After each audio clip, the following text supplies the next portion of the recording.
Bonjour et bienvenue dans cette conversation entre zèbres indépendantes. Je suis Marjorie Véron, je suis spécialiste de l'accompagnement des projets atypiques et du développement personnel des hauts potentiels et des zèbres ou hypersensibles multipotentiels en fonction des étiquettes dans lesquelles on se reconnaît plus facilement. Aujourd'hui, j'ai le plaisir de recevoir pour cette conversation entre zèbres indépendantes Daphné Boulogne, qui est coach pour hypersensibles. Elle accompagne les hypersensibles à faire de leur spécificité une véritable force.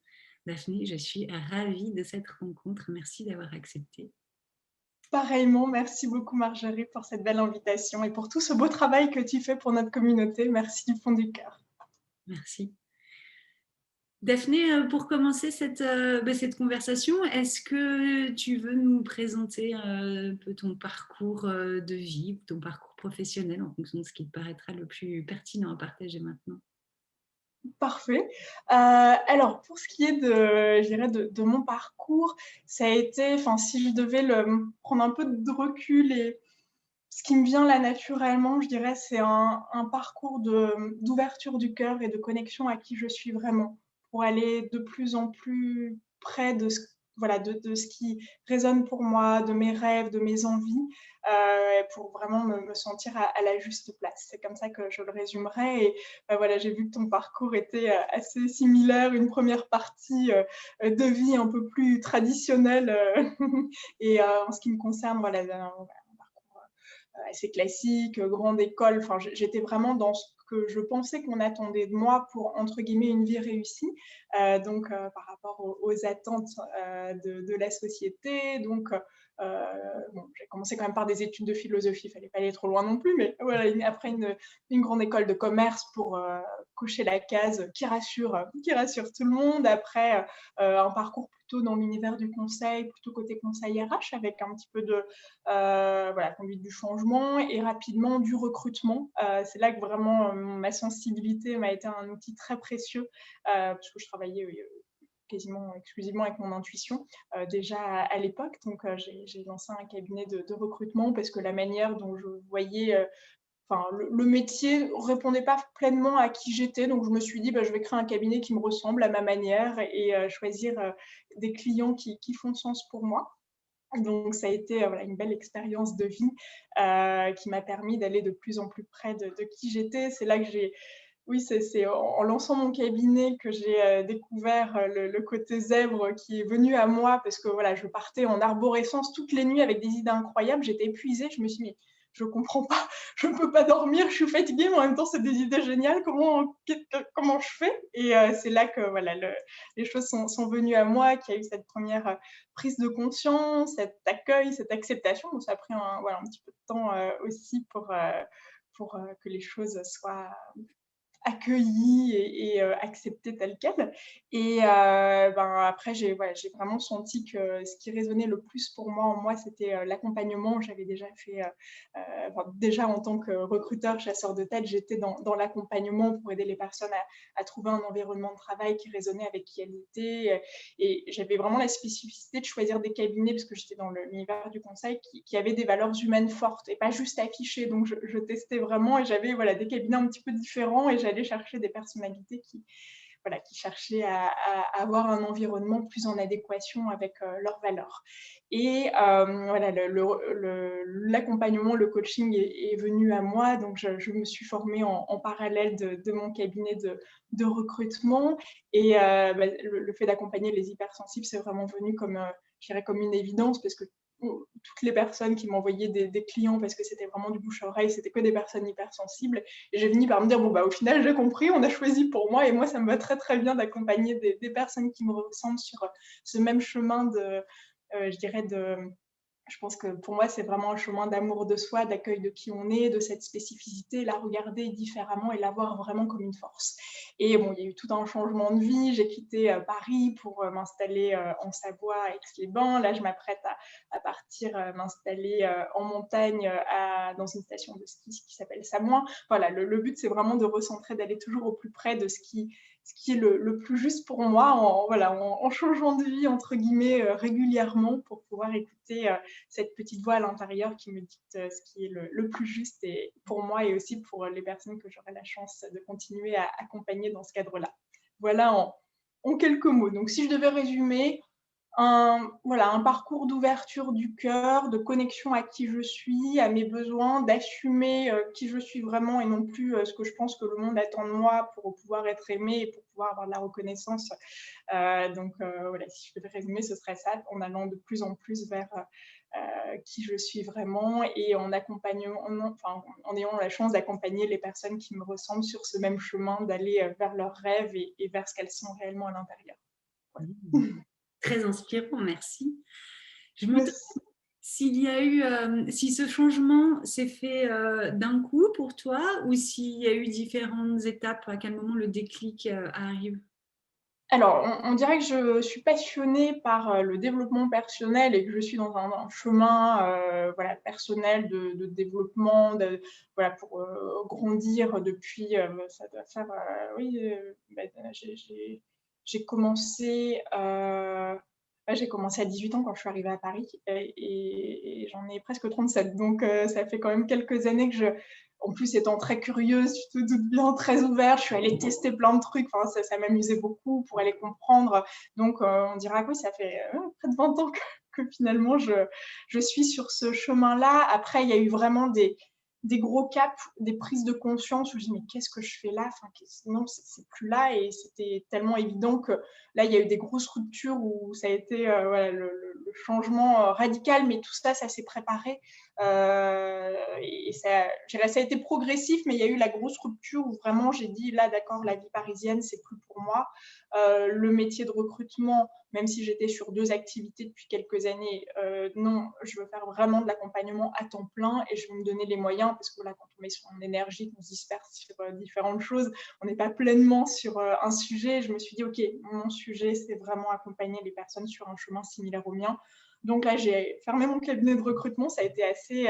Bon, voilà, je l'ai fait aussi. J'ai prévenu bien en avance mes clients comme il fallait. Mais voilà, ça a été assez radical sur le fait que ça y est, je fais confiance à la vie. Je sais que c'est juste pour moi. Donc, je me lance et je sais que les choses se feront de manière fluide parce que je sentais de manière tellement évidente que c'était là. Enfin, à la fois la montagne et l'accompagnement des hypersensibles, que j'avais pas de doute. Donc, toujours des peurs un petit peu, on se dit, bon, je fais un grand saut dans l'inconnu, je vais à Aix-les-Bains, je connais personne, qu'est-ce qui va se passer?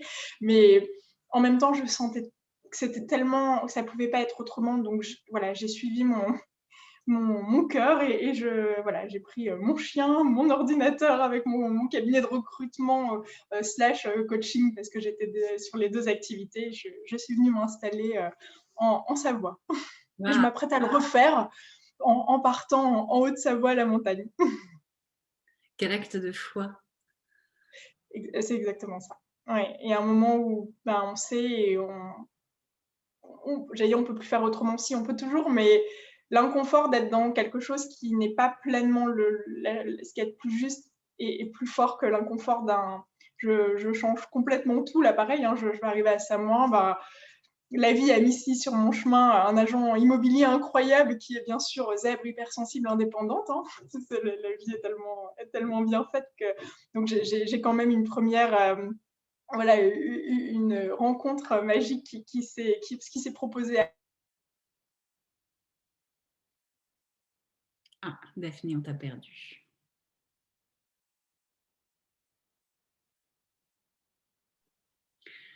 Ok, on a eu une petite coupure. Daphné, tu nous disais comment tu étais arrivée sur ce chemin d'amour de soi. C'est un chemin par étapes qui se fait progressivement, mais il y a un moment où il faut poser des actes radicaux, des actes qui montrent qu'on a confiance en soi, en la vie.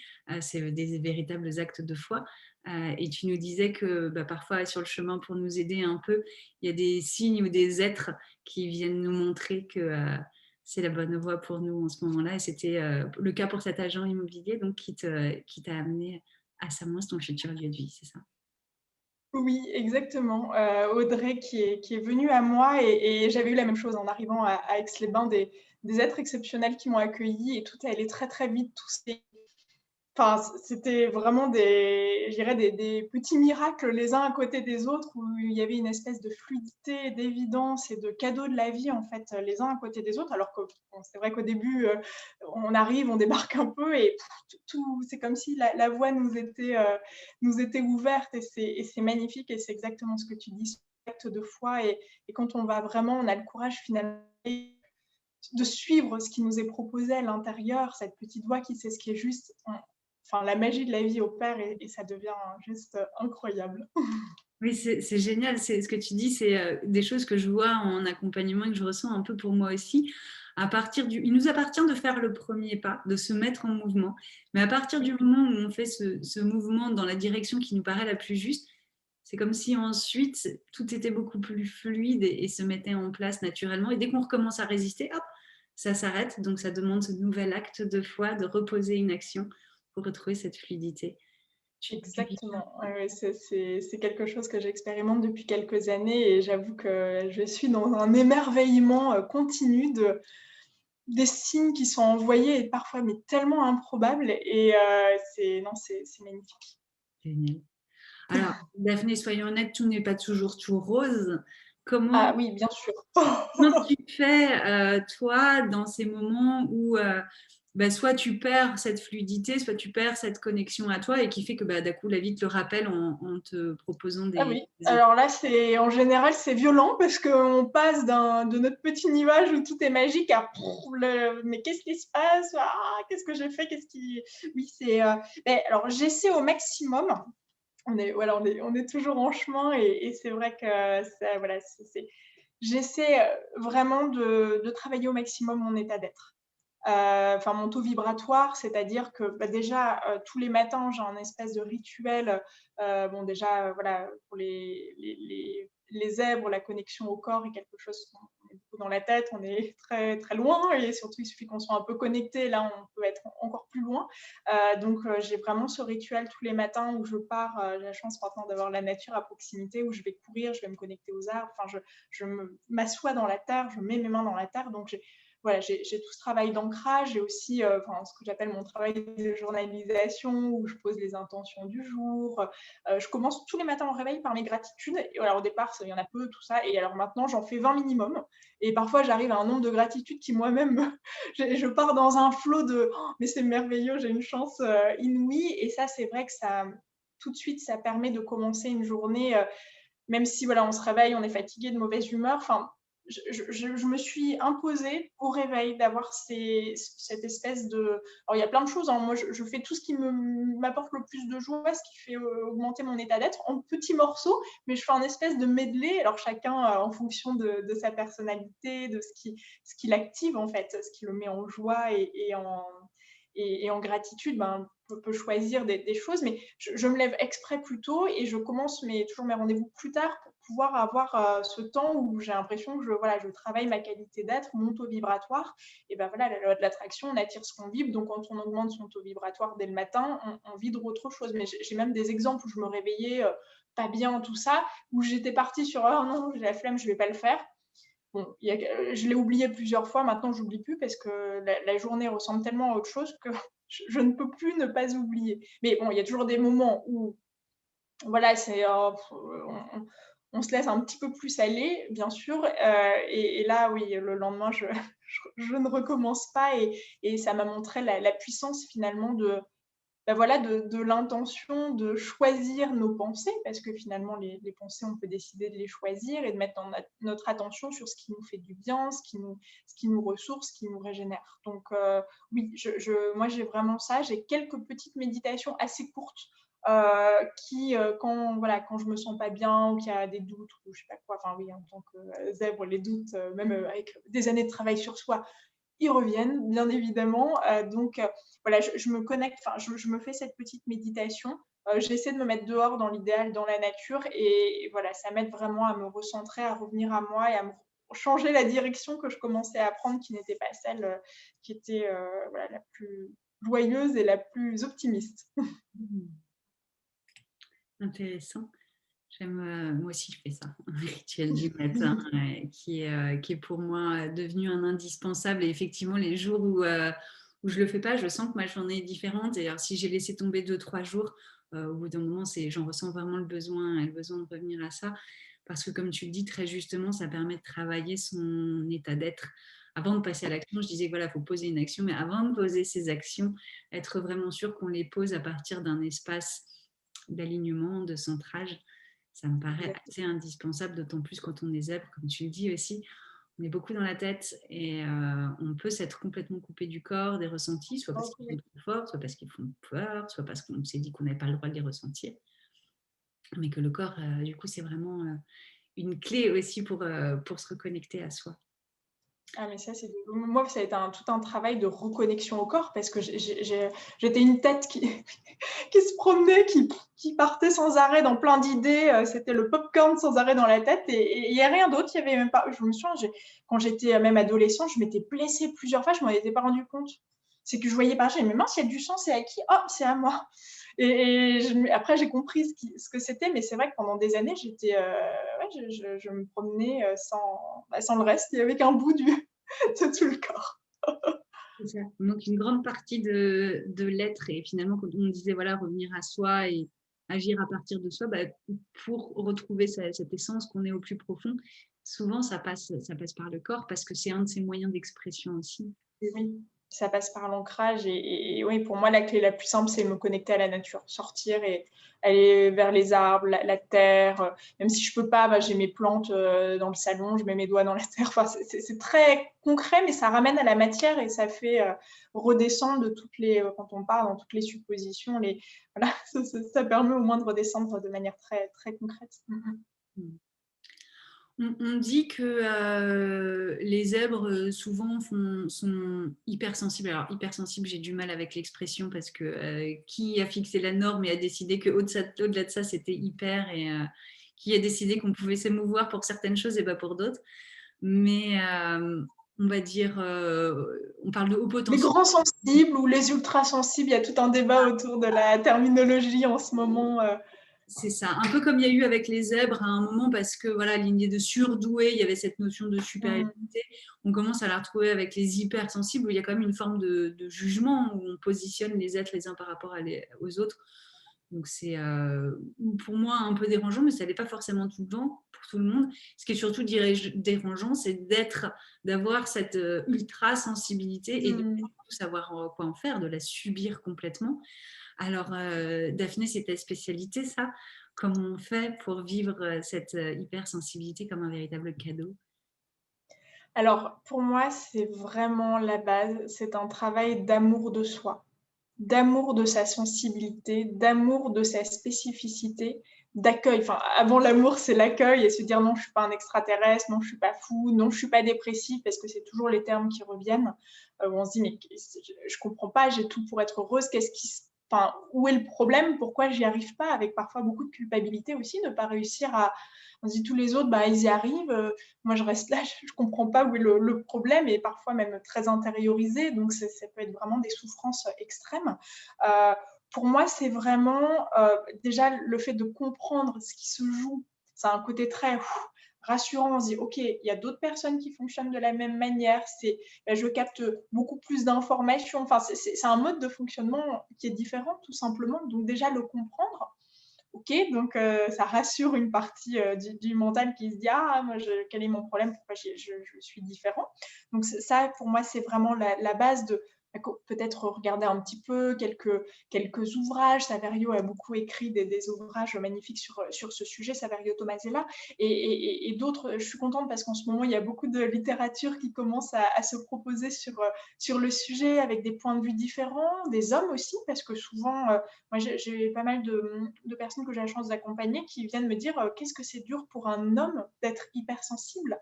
Parce que c'est vrai que la sensibilité est souvent perçue comme une qualité chez une femme. Chez les hommes, c'est pas toujours le cas avec le côté soit fort, soit solide, il faut y arriver. Enfin, le côté peut-être parfois un petit peu orienté vraiment compétition, résultat. Ça peut être vraiment très souffrant. Donc pour moi, ça commence vraiment par la compréhension, l'accueil et voir en quoi ça peut être quelque chose de positif. Moi, je disais tout à l'heure, finalement, mon plus bel outil de travail depuis le début, hein, je ne l'avais pas conscientisé, mais je travaillais déjà avec mon intuition. Et mon ressenti, j'ai la chance de, voilà, de sentir qui j'ai en face de moi, les personnes. Donc, bah, finalement, j'en ai fait mon travail au travers du recrutement. Et aujourd'hui, quand on me demande quels sont tes outils, alors oui, en tant qu'hyper curieuse, je suis allée chercher plein d'outils, mais finalement, mon véritable outil et le plus puissant, c'est quoi? C'est mon intuition, parce que je sens ce qui se passe. Donc, ça permet vraiment de mettre le doigt de manière beaucoup plus efficace et rapide sur des choses qui, voilà, si on suivait un protocole très cadré, bah, ça pourrait ne pas forcément émerger. Moi, j'ai le souvenir très clair de, voilà, c'était une personne que j'accompagnais qui me disait: «Ah non, c'est la réorientation professionnelle». Il était convaincu, donc j'aurais pu aller avec le questionnement classique, tout ça. Je sentais que le sujet n'était pas là. En fait, il se rendait compte que, ben, son quotidien avec sa femme ne lui allait plus. Donc le sujet, c'était pas de partir à l'autre bout du monde pour soi-disant le travail de ses rêves, c'était aller le plus loin possible d'une personne avec qui il avait plus de réel lien, mais qu'il ne voulait pas voir. Et ça, si j'étais partie sur, je dirais les protocoles un peu classiques, les questionnements, ben, on aurait fait, un certain nombre de séances et on n'aurait pas abouti au vrai résultat. Et là, au bout d'une séance, il avait compris que le sujet n'était pas là, en fait. Et c'était, ouais, c'était très, très intéressant. Mmh.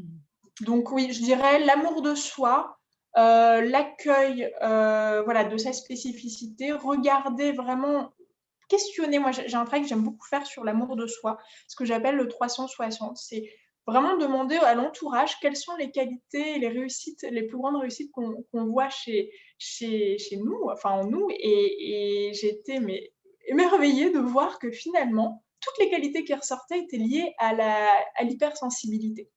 Et les personnes venaient me voir en me disant: «C'est un problème, j'y arrive pas, c'est difficile». Et finalement, tous les retours de l'entourage et des personnes, voilà, qui leur étaient chères, faisaient un retour en disant: «Ce que j'aime chez toi», et c'était toujours en lien direct avec cette hypersensibilité. J'ai trouvé ça superbe parce que finalement, c'était pas l'objectif à la base, mais c'est ça qui émergeait à chaque fois. Donc je dirais, voilà, reconnaître en quoi c'est quelque chose de positif, en quoi l'entourage apprécie, parce qu'on, voilà, en plus, souvent, il y a un côté perfectionniste, comme on s'est senti différent, donc potentiellement rejeté, donc on se dit: bah, je vais tout faire, enfin, je vais faire ce que je pense que l'autre attend de moi pour qu'on m'aime, parce que je suis différent, donc il faut que j'en fasse plus pour pouvoir être aimé.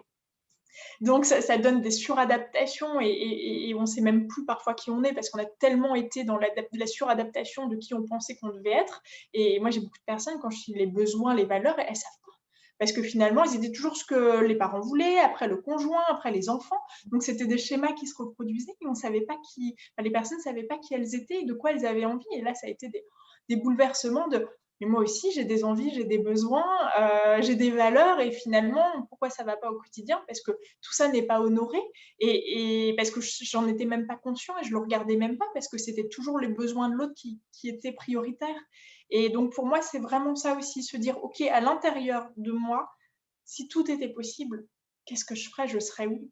Mmh. Et là, on peut avoir des vrais cadeaux parce que c'est pas l'autre ce que pour faire plaisir au mari ou aux enfants ou au bureau ou je ne sais quoi.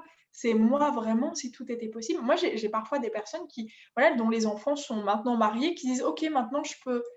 Mmh. Mais je trouve ça dommage d'attendre aussi longtemps parce qu'on peut trouver aussi un compromis, mais ça demande d'aller faire le chemin d'introspection, d'aller en soi et de se détacher du besoin de l'autre qui est vécu et perçu comme étant prioritaire. Donc pour moi, il y a ça, il y a vraiment l'amour de soi, voir en quoi c'est quelque chose de positif. Et c'est comme on a souvent en tant qu'hypersensible, on manque de confiance en soi, ben, le regard de l'autre, des gens qui nous sont chers, qu'on aime, ça peut vraiment aider à se l'approprier. Moi, ce que je trouve super, on me dit: «Oui, mais on a dit ça pour me faire plaisir». Je leur dis: «Beh, écoutez, moi, je vais vous demander, par rapport à tout ce retour que vous allez me mettre de manière très concrète, vous allez réfléchir en me disant: "Qu'est-ce qui le prouve?"».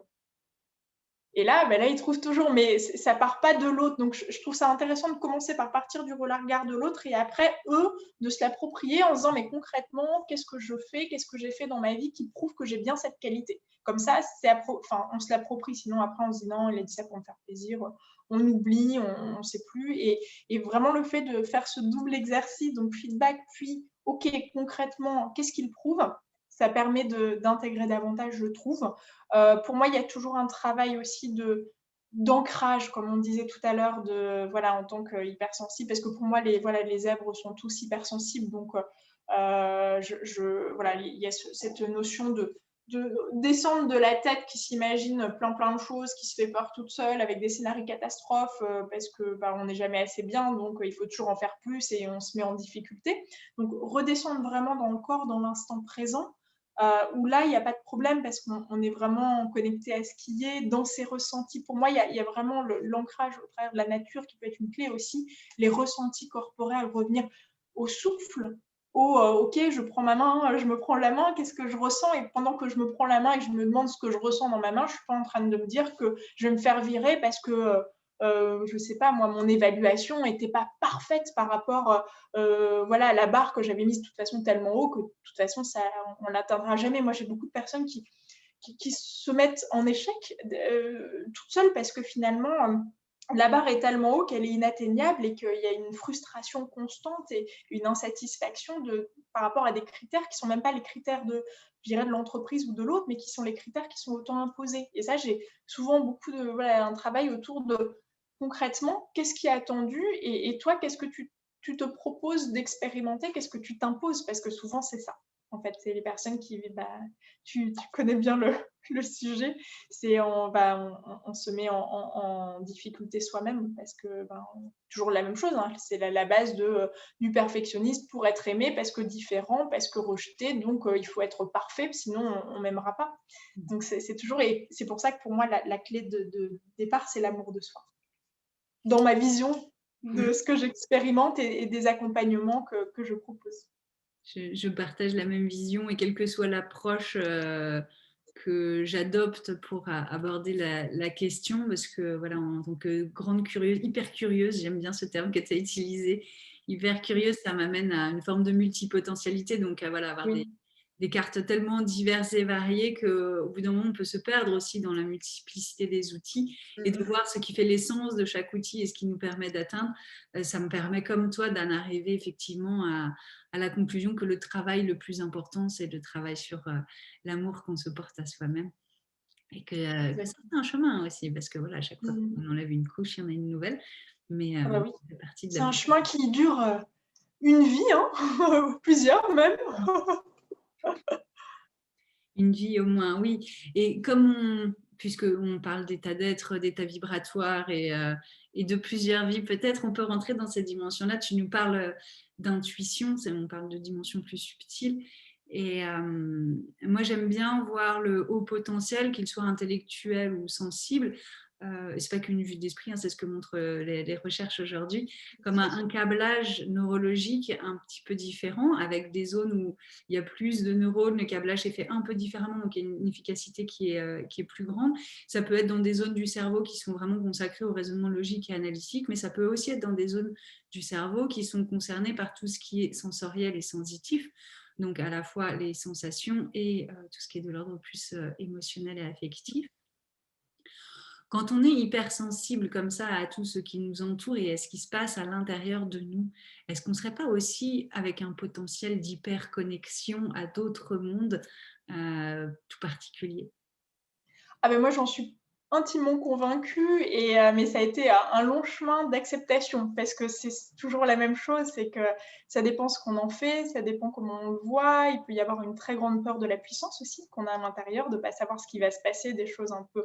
Il y a souvent, voilà, il y a de la médiumnité, des choses qui peuvent être présentes et qui peuvent faire peur aussi quand on n'est pas forcément dans un environnement où on est ouvert à ce genre de choses. Donc c'est quelque chose. Mais bon, de toute façon, quand la vie a décidé que c'était aussi, ça faisait partie du chemin, on nous le ramène jusqu'à ce que ça soit accueilli et c'est de plus en plus pénible. Donc il y a un moment où, je ne vais pas dire qu'on n'a plus le choix, mais soit on est dans une souffrance intense avec une forme de déni d'une partie de soi, soit on se dit, bon, ok, il y a quelque chose à aller voir, on va y aller. Et voilà, peut-être prendre contact avec des personnes dont ça peut être le métier ou qui sont voilà, qui sont là-dedans. Moi, je sais que j'ai eu tout un chemin spirituel et là qui est devenu une partie très, très importante de ma vie. Mais ça a pris du temps. C'était pas mon éducation, c'était pas l'environnement dans lequel j'étais. Et ben, au départ, j'avais peur. Hein. Je me suis dit, oh là là, qu'est-ce que c'est que ce truc? C'est bizarre. Mes parents disaient, oh là là, c'est des sectes. Mais finalement, ça a été des cadeaux incroyables. Et de toute façon, quand on est prêt, la vie met sur notre chemin les personnes qui nous guident et qui nous accompagnent. Moi, j'ai eu la chance de rencontrer un guide, enfin, j'appellerais ça un guide spirituel, enfin, un guide de lumière qui est un être qui a transformé littéralement mon expérience de la vie en arrivant justement en Savoie. Je sais que je suis venue pour ça, enfin, par rapport à ce qui m'a été proposé et ce qui continue à m'être proposé. Et je dirais, les choses se sont faites progressivement, mais il a fallu que je dise oui à l'intérieur, parce que sinon, c'était de plus en plus désagréable, violent, bizarre. Je dis, mais c'est quoi tous ces trucs? Enfin, oui, oui, il y a eu un moment où je me dis, mais est-ce que je suis pas en train de devenir complètement folle? Et finalement, j'avais la chance qu'à chaque fois, la vie faisait que j'étais avec des personnes bien rationnelles à côté de moi quand ces événements extraordinaires que j'avais prédits ou autres, enfin, qui étaient venus à moi, étaient arrivés. Donc, le fait d'avoir un témoin rationnel à côté, ça m'a aidé, tu vois, à l'accepter en me disant non, c'est pas moi. Alors, eux-mêmes étaient scotchés, moi aussi, mais ça s'est reproduit. Et à un moment, je dis bon, ok, il y a quelque chose, on va quand même aller voir. Mais ça a pris du temps. Je pense que ça a été une des choses les plus longues pour moi. Ça a commencé la première approche, ça a commencé de mon côté, parce que je suis très connectée aux animaux, ça a commencé par la communication animale. Parce que j'ai vécu des expériences que je n'ai pas comprises, qui m'ont un peu fait peur. Et après, j'ai compris que c'était quelque chose qui existait. Donc, je suis allée voir. Il y avait la vétérinaire Anna Evans, hyper reconnue sur le sujet, sur le plan mondial. Je dis, je vais aller voir la vétérinaire. Et ça a permis d'ouvrir, tu vois, quelque chose. Mais pour moi, le chemin spirituel, ça a commencé, c'était il y a quelques années hein, quand même, mais par la connexion aux animaux au travers de la communication intuitive. Qu'est-ce que c'est? C'est de la télépathie. On se connecte à l'animal. Et finalement, on peut faire des choses incroyables, mais que j'avais déjà expérimentées sans comprendre, sans connaître.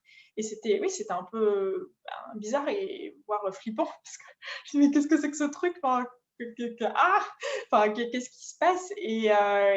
Mais qu'après, quand on le conscientise et on se dit, waouh, c'est magnifique, et ça ouvre un champ des possibles qui n'était même pas envisageable parce que c'était en dehors du champ, justement. Mais oui, pour moi, il y a une hyper connexion, mais c'est vraiment, ça dépend de l'éducation, ça dépend de l'ouverture et ça dépend du fait de dire oui ou non à l'intérieur. Sinon, il y a de la résistance et c'est souffrant, en fait, c'est quelque chose qu'on vit mal. Moi, je l'ai très mal vécu pendant des années. Hein. Enfin, ça a été, et maintenant, je me dis, waouh, c'est un superbe cadeau, mais je veux dire, ça n'a pas été le cas pendant très longtemps. Vraiment. Finalement, c'est comme l'hypersensibilité ou les rayures. Tant qu'on vit dans une société où on nous explique qu'être normal, c'est ça, ça, ça, et qu'on se sent ne pas vraiment faire complètement partie de cette normalité, on peut vivre ça très très mal jusqu'au moment où on se dit ok bon de toute façon ça fait partie de moi, alors qu'on parle de façon de raisonner, qu'on parle de façon de ressentir ou de ressentir des choses qui sont peut-être plus subtiles ou plus grandes que nous. C'est juste accepter différentes partie de notre être, aussi grand soit-il et aussi puissant soit-il.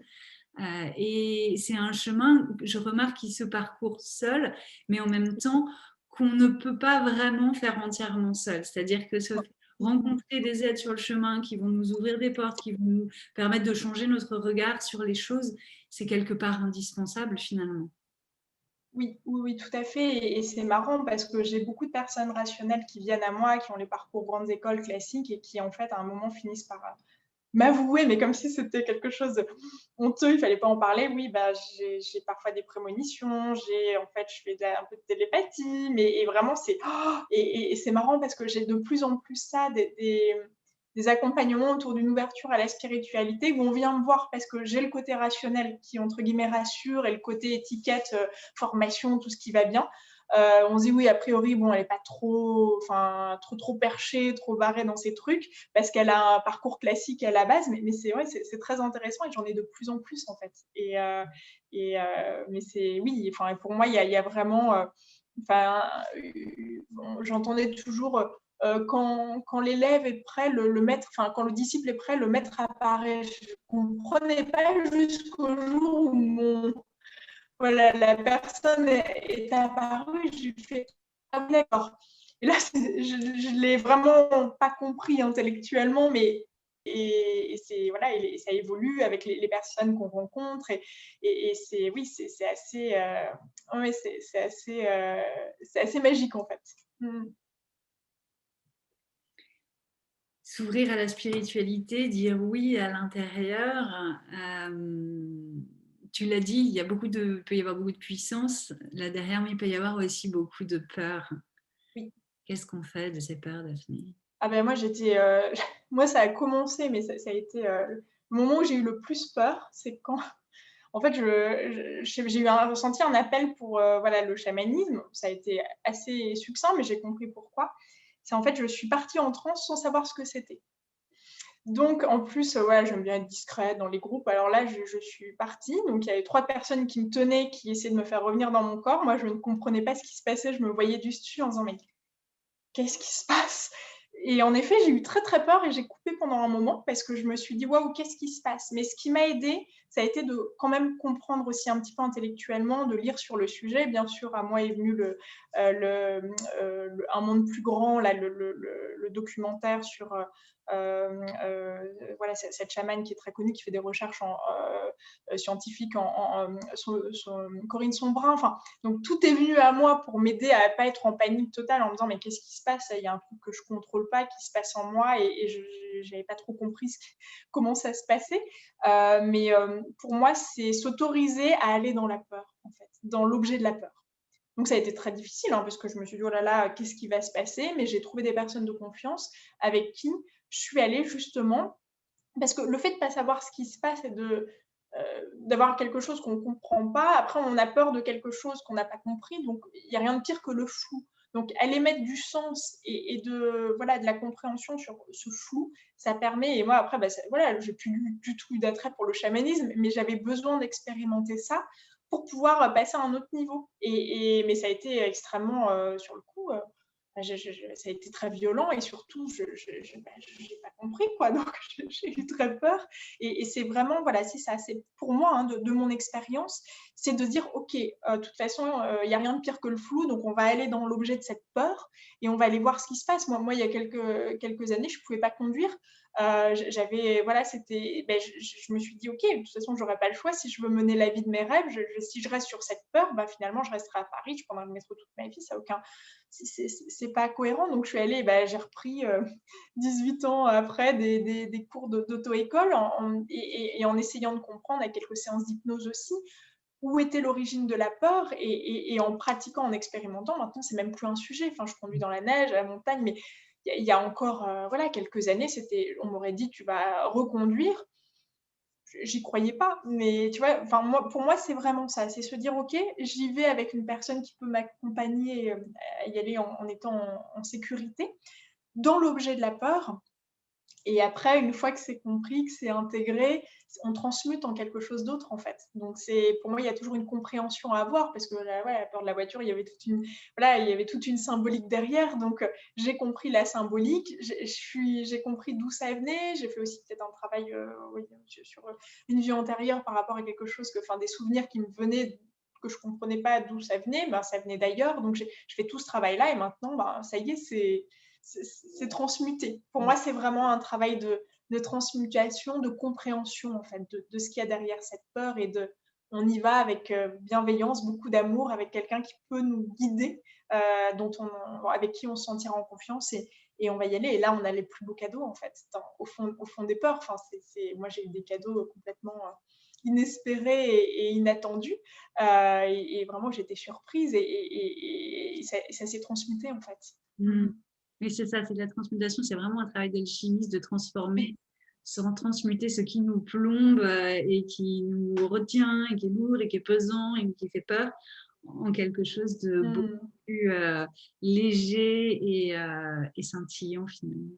Et lumineux, exactement. Et pour moi, ça passe par un travail d'amour, en fait, d'amour de ses peurs, d'amour de poser de l'amour, le mettre à l'intérieur de son cœur, voilà, le rassurer. Enfin, l'enfant aussi en nous qui a peur de certaines choses, qui a besoin qu'on le rassure et tout comme le mental. Enfin, moi, je sais que le jour où j'ai vraiment compris, enfin, voilà, on me disait mettre le mental au service de son cœur, mais le jour où je l'ai vraiment compris et que j'ai commencé à lui parler comme un petit enfant qui était en panique et elle dit mais et lui expliquer, le rassurer, enfin, je dis: «Mais waouh!» enfin et là, il y a eu pareil, il y a eu des étapes qui se sont, voilà, qui se sont révélées. Enfin, il y a eu, voilà, une nouvelle dimension qui est venue à moi au travers de cette compréhension, mais pas que intellectuelle. Parce que souvent, voilà, chez les zèbrettes, il y a ce côté enfin, chez les zèbres, il y a ce côté, on comprend intellectuellement, mais après on ne peut pas transmuter dans la matière et pour moi, il y a tout ce travail, voilà, OK, de l'intégrer, mais pas que avec la tête. Et tu as dit quelque chose qui était intéressant parce que la tête, bon, ben, on n'y peut rien, elle est là, elle a envie de comprendre. Oui, Donc tu disais que quand on s'ouvre à cet univers de la spiritualité, la compréhension intellectuelle peut aider.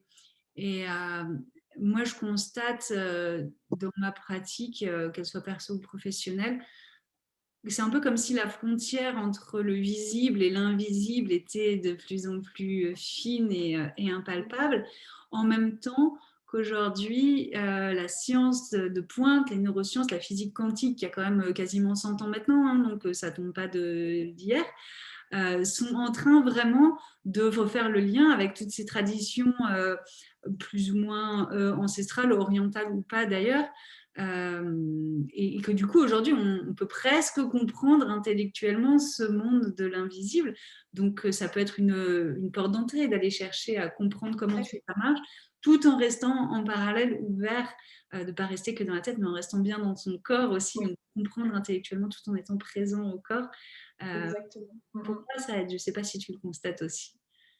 Ah ben oui, ça aide beaucoup et ça rassure en fait. Ça rassure le mental qui a peur en se disant: «Mais où est-ce que je vais partir? C'est quoi ces trucs?» Il est au courant de tout le potentiel donc il met je dirais des barrières et il freine parce que son objectif c'est de nous protéger parce qu'il voilà, il veut comme un parent, anxieux qui veut que son enfant, soit préservé des dangers potentiels, bah, c'est son rôle, donc c'est lui expliquer qu'on sait où on va, qu'on est dans un contexte et dans un cadre qui est sécurisé et que tout ira bien. Enfin, pour moi, c'est oui, et avoir ce mix des deux, c'est vraiment intéressant. Et on a cette chance en tant que ZEB d'avoir là, ce côté intellectuel très développé qui permet de comprendre et aussi cette potentielle connexion très forte. Si on ouvre si on laisse les choses s'ouvrir et qu'on dit oui, mais pour moi, la clé, c'est de s'ancrer. Parce que sinon, on peut partir très très loin et ça peut, voilà, enfin, pour moi, c'est vraiment les deux sont complémentaires. Plus on est ancré et plus on peut aller loin en sécurité. Parce que finalement, c'est quand on est pas du tout, quand je dis ancré, c'est pas du tout connecté à la réalité, qu'on est bah voilà, on est uniquement dans la tête, des potentielles sorties de corps ou autres. Enfin, le but, c'est vraiment voilà, de mettre son attention, encore une fois, dans son corps. Ça nous aide à revenir et être là, ici et maintenant, dans cet espace-temps sur Terre. Pour moi, c'est capital. Ne pas être perché, parce que finalement, c'est ça, être perché, c'est pas forcément parler de concepts qui parlent pas aux autres ou qui ont l'air un peu étranges ou complètement imaginaires, mais c'est surtout vivre de cet univers sans en avoir Exactement. aucune réalisation, concrétisation matérielle. Exactement, tout à fait et pour moi, j'ai vraiment senti qu'il y avait, par rapport au fait d'être perché, que la sécurité venait de l'ancrage. Donc avant, voilà, quand j'ai des choses, bah, je m'ancre vraiment et c'est pour ça que plusieurs fois par jour, quand je sens que je pars, je reviens. OK, je mets mon attention dans mes pieds, j'imagine mes petites racines qui descendent, quitte si vraiment je vais trop loin, bah, je sors et je m'assois par terre, je mets les mains dans la terre et quitte à voilà, s'il y a un arbre, bah, je vais me connecter à l'arbre. Enfin, tu vois, pour moi, c'est devenu vraiment quelque chose de vital, hein. Et c'est pour ça que je vais aussi habiter, à la montagne. J'aurai les montagnes tout autour, l'ancrage, c'est parfait. C'est une super clé, ça, que tu partages aussi avec nous, de se donner les moyens d'être dans un environnement qui nous permet de rayonner la plus belle version de nous-mêmes et d'avoir des conditions de vie qui nous correspondent, pas forcément celles Et qui oui, sont classiques ou qu'on attendait de nous ou qu'on espérait avoir parce que c'est des espoirs basés sur des discours qu'on a pu entendre à l'extérieur. mais vraiment sur ce qu'on ressent profondément à l'intérieur. Et Exactement. Daphné, j'allais te le demander, mais je crois que je connais la réponse, pour se reconnecter à cet espace intérieur, c'est le chemin de l'amour de soi. Hein. Plus on s'aime, plus on accepte. Et de l'amour au sens large, en fait, le chemin d'ouverture du cœur, parce que là, on se rend compte qu'on est tellement connecté à l'autre que tout est, voilà, on est vraiment interconnecté et l'autre est un miroir de ce que je suis. Donc finalement, c'est vraiment aimer tout ce qui est, accueillir ce qui est. Et voilà, dans les temps un peu difficiles où il y a des résistances, c'est mettre du sens, mettre de l'amour sur ça et comprendre quel est le cadeau caché, parce qu'il y a un cadeau caché. Et moi, c'est toute cette souffrance pendant des années où je ne me sentais pas à ma place, où je ne comprenais pas ce que je faisais là, qui a permis toute cette transmutation. Donc, merci un grand merci à toute cette souffrance, à toute cette éducation cartésienne et toutes ces peurs que j'ai pu avoir qui m'ont permis d'aller beaucoup plus loin. Donc, voilà, c'est s'autoriser aussi à voir les choses autrement, en fait. C'est plus une question de changement de point de vue que de toute autre chose, finalement. Ah, pour moi, tout est une question de regard, en fait. Tout est là, en fait. Dans ma vision, dans mon expérience, c'est ça. Super. Merci beaucoup, Daphné, pour cet entretien riche de sens pour moi. J'espère qu'il le sera aussi pour les personnes qui nous écoutent. Je mets Merci à toi. Je ne pensais pas du tout partir là, absolument pas. C'est ça qui est génial. On ne sait pas où l'intuition nous emmène. On se laisse guider et on part. Et c'est ça qui est magnifique. On a des cadeaux absolument pas prévus à la clé.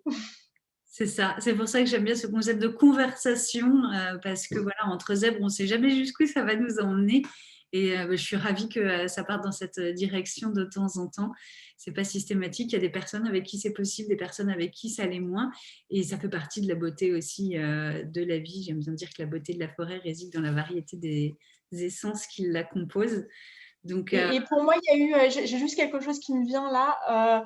Il y a eu tout ce travail énergétique aussi qui m'a aidé à libérer beaucoup de choses. Et au travers de cet être dont je parlais, je ne sais pas si ça peut faire sens de mettre il a pas du tout, il fait pas de communication, tout vient par synchronicité en fait. Donc, moi, c'est vraiment ce qui m'a le plus aidé à avancer sur mon chemin. Donc, je souhaite à toutes les personnes qui sont ouvertes et qui ont envie justement de s'autoriser à aller chercher le joyau à l'intérieur d'elles, le chemin du cœur et le côté voilà soin que j'ai reçu a ouvert beaucoup de choses. Donc, je ne sais pas si ça peut faire sens, si ça peut résonner ou pas, mais voilà, je souhaite ça à tout le monde.